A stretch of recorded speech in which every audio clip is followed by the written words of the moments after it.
Hey team, welcome back to my channel. In this video, we're going to look at the lead function. I'm going to show you how to use this, how to set up your data, and then you'll be the master of this technology. Let's do this. Let us learn the lead function. So here, we're going to go do a data discovery between lines 6 and 10, and just to see the data. Notice that we get some kind of state, a year, an element name, and a cost.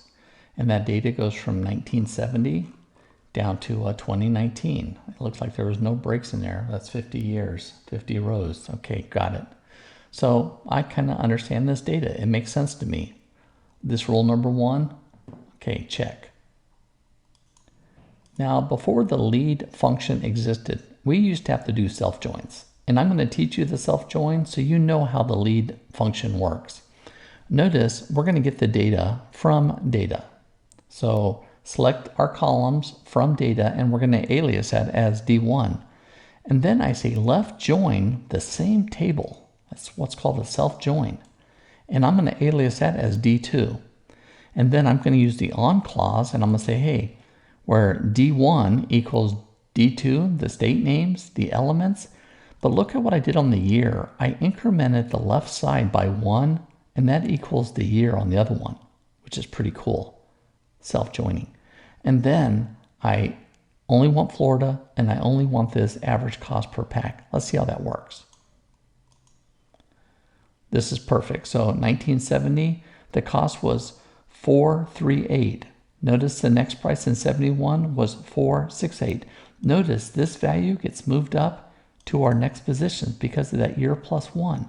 So 468. Notice this value is that value. I think you see the way this self-join worked, and this is the way we used to have to do it. Now, let's see the future. Now, there's a function called lead. Lead will do just what that self-join did, but look at this. It's easier to read. It's easier to type in. In fact, it's just better. So now we select our columns. We say lead and then the column of interest. There are 2 other arguments. We'll get back to those, but right now all we need is item cost. And then I'm going to partition that over the state abbreviation, FL, Florida, and the element name, average cost per pack. Then I'm going to order that by the year. I'm going to assign that to year. Let's see how this works. Doesn't that look just like the self-join? And let's do the test at the very bottom. Guess what? It is null. It is null because there isn't a 2020 to join it with. So this right here is perfect. So now you know that the lead function does a left join. Notice I've added a offset of 1. That means each line will be incremented by 1 and then our default value will be 0. Let's execute that. Notice for anyone that comes null, the value will be 0. Notice that we get 0 here. But we can do better than this. We can produce a value. Let's do that. I created another video a while ago called How to Calculate Percent Change. I recommend you go check that video out if you don't understand what I'm about to do. So now what I'm going to do is I'm going to take the new value minus the original, divide it by the original, times it by 100, and that's going to get the percent change. So notice here, 6.26 minus 6.13. Then I'm going to divide that by 6.13, and that's going to give me a percent change, which is 2.15% change.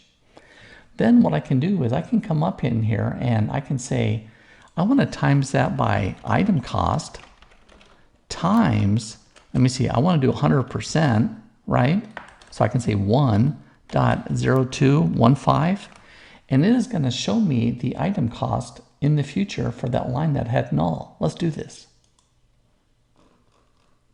And notice we have a future cost. We have a future cost because we gave a default value, a little formula, and we use the change percent change function. And here's our last example. Notice I'm using 2 lead functions. I'm using the item cost. I'm incrementing it by 1, so my offset 1, offset 2. Notice I'm going to times it by 100%, so 102%, and in the future too, I'm going to do it by 104%. I'm going to partition it by the state and the element, and I'm going to order by the item cost. So that's going to be called next year and next year. Let's run this and see what happens. Notice I have my current year. 46.8 is the next year. 474 is next year. Is that nice? So this was 1, this was 2.